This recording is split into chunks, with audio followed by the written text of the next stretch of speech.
An accepted offer doesn't mean nothing until when contract signed. And let me tell you why. So you put in an offer, right?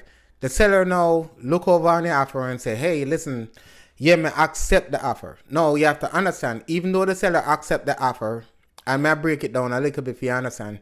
So you put in an offer, say, the seller selling the house for $50, and you put in an offer, say, hey, may I buy the place and may I give you the $50, right? No, the seller say like, listen, I accept your offer, right? It doesn't mean anything yet, right?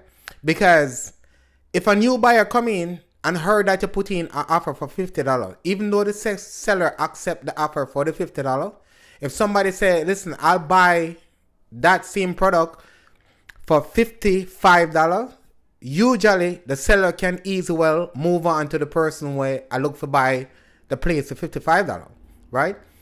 Now, you have to understand this. The sooner you can get a property signed into contract, which written contract, now the seller can't make no changes.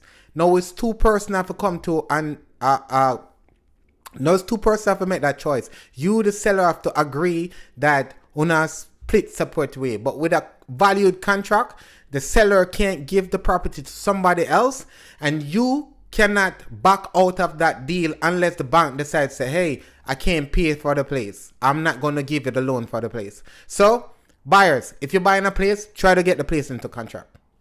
Again, God with another one.